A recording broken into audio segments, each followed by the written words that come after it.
Good afternoon everyone, welcome to Ned's Tool Talk. So in today's video we're gonna have a chat about a Ryobi 36 volt lawnmower.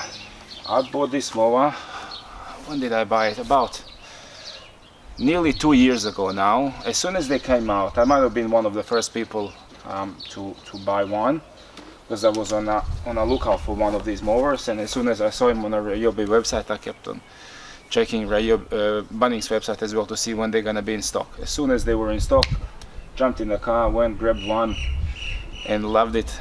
Absolutely loved it ever since. So it is a 46 centimeter 36 volt HP brushless lawnmower. This is a self-propelled model. The one way to tell self-propelled from a not self-propelled models is these ones will have green wheels versus the normal ones will have just a black wheels, and on top of that it also says at the front, so that's one thing. It is a heavy mower. It's not light, it's not a very nimble mower. It's for medium to large yards, I would say.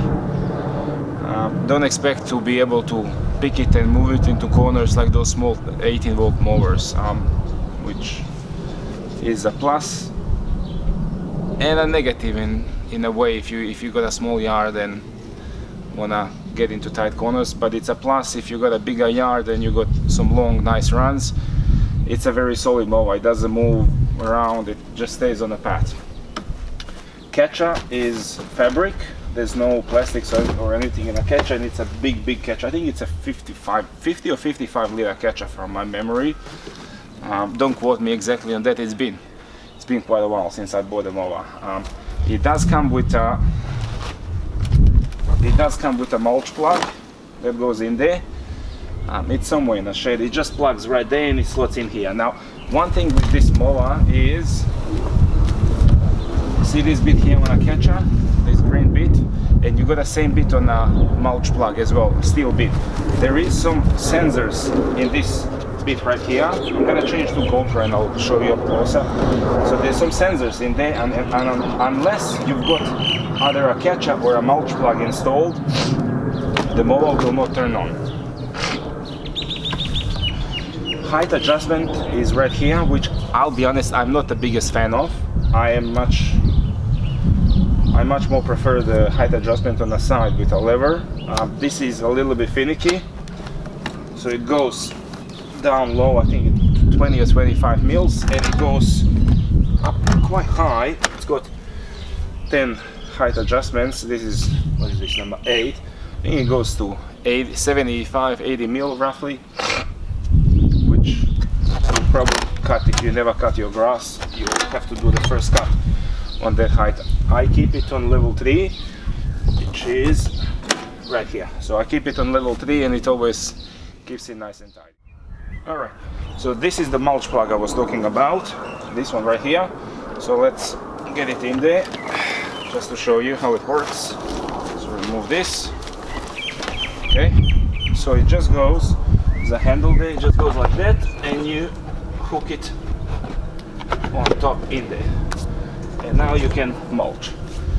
I think they recommend to be mulching on a lower heights, just probably for the clippings to spin them around and keep them in there nicely. But otherwise, it's a great mower. It's got height adjustable handle, so you can go a bit lower or down higher there. And also right here, you can unlock, you can push it in, lock it, and you can unlock here, and you can flip it all the way there for easy storage. And it's meant to store right there. So it's meant to sit like that in the shed if you haven't got space. If you've got space, it's even better, you don't have to muck around with that.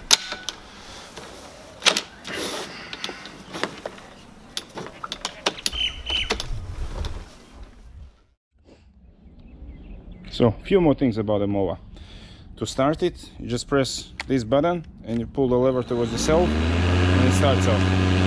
Then you're gonna have eco, power, or smart mode. Smart mode is pretty good, where if it's a short grass, it will just keep it in an eco, and as soon as you hit some longer denser grass, it's gonna kick it into a power mode and go back to eco as soon as it doesn't need it anymore. Right on the right side, you've got a battery gauge, and which is gonna show you always the correct level of the batteries. Now, if you are mowing, so if the mower is running and you press this button to check the battery levels, they will not be correct because the mower is pulling the power from the batteries, and then they're on a discharge state, so they're not going to be showing you correct levels. Stop it, wait 5-10 seconds, then press the button. That's going to give you the correct battery status or level. To get it moving, so start driving itself, start it, and you press this button and it goes. You can go faster, you can go slower. This is a speed adjustment. To get the batteries in the mower, you just lift the lid here and you can use 1 or 2 batteries. I like using 2 because it gives me a bit more juice, but otherwise battery number 1 slot is the main slot, and you need to have a battery in there for the mower to start in general.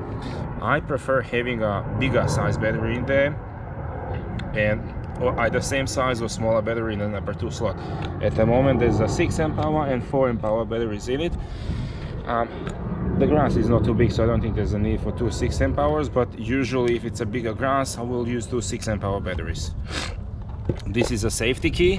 Without this the mower won't start. It just works simple like that. Now there is also a couple of things I don't like about this mower. And the first thing is, look at the handle, how it wobbles. And it wobbles on these screws right here. They are threading into plastic, and every 3-4 mows I need to get an Allen key and tighten them down. Otherwise you just get that. And that's on both sides, both left and right, but more on the right side. Another negative is the way that height adjusts. As I said earlier, I much prefer the lever on the side where you lift the wheels together rather than this. You push this pin and then you lift it up or down with your, either lift it or push it down with your hand. Now, the problem with that is there is slots here on behind the rear left wheel, like gears, yeah, where the pin for the height adjustment slots in. Now the issues I was having, that pin was slipping out of the slots. So for example, if you're mowing and you either hit something or clip a garden bed or something, the mower will drop the level or go up on a level, because it wasn't, these slots were not deep enough for the pin to go in there and stay there. So what I had to do is I had to remove the wheel, get a die grinder and just widen those slots, or not widen them, go another 2 to 3 mil in. After I've done that, I haven't had a single problem with it. So that's a couple of positives and negatives about this mower. So let's give it a test. Let's mow this backyard. There's clippings here from whipper snipping, there's weeds from that we pulled down from the garden beds, there's anything and everything. The grass here is longish but not out of control yet, so let's see how it performs.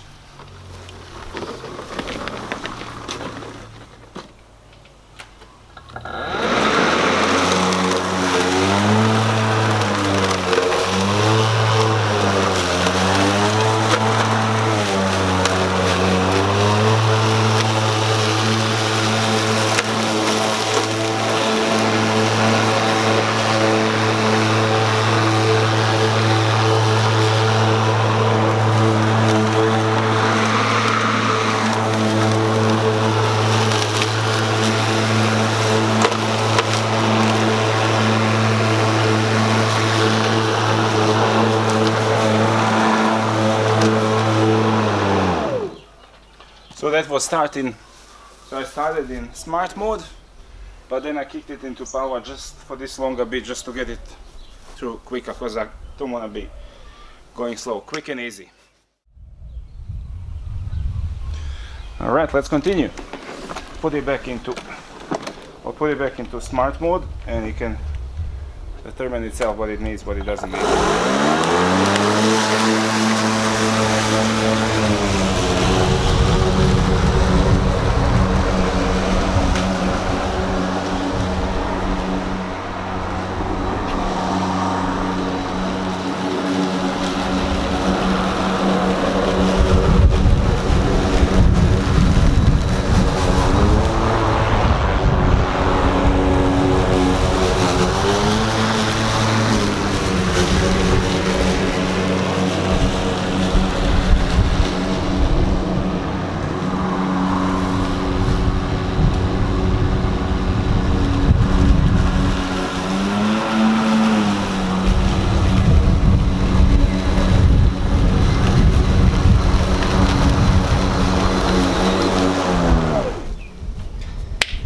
Cuts beautifully.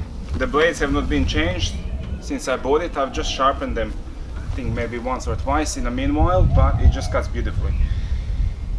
Couple of final words. I paid it, I think it was $7.99 close to 2 years ago. I think it's $8.99, $900 or thereabouts at the moment. It comes in a kit with a 6 amp hour battery and a fast 3 amp power, no, it's a 6 amp hour charger as well, so it charges the 6 amp hour battery in about an hour more or less. I love the Mower. I would not change it for any other model anytime soon. They have a bigger 50 centimeter or 50 something centimeter one. It's just too big for my yard. This is on the borderline of usage and not, because I've got to go around the trampoline, cubby house, behind the shed there and stuff. Front yard is much easier, but around here I wouldn't want anything bigger. Now, final thing is, would I recommend it? Yes, I would. If you got a yard 100, 150 plus square meter front and same size back or more, grab this one. If you got much bigger land, open land, go for the bigger model. Again, if you live on a farm, go for the ride-on mowers. They got I think it's a 80 volt, 40 volt or 80 volt system at the moment. That's ride-on mowers. They're very expensive. We're talking about $8,000-9,000, but it's for a different type of customer. For what we need around residential houses in metropolitan area, this is more than enough. Go to Bunnings, check it out. This is my honest thoughts after 2 years of using it. Not a professional, but by any means, but it's just from my user experience. This is what I can share with you people. Keep an eye on those couple of negatives with the Mower. Keep that in mind. Maybe they rectified it in the meanwhile, because there's a couple of models. Maybe they redesigned some stuff. I don't know. Mine does that every couple of months. I tighten it. Sharpen your blades if you want a nice cut. Look after your stuff. Look after your Mower, and that's it. Like, share, and subscribe, and I'll see you in the next one. See ya.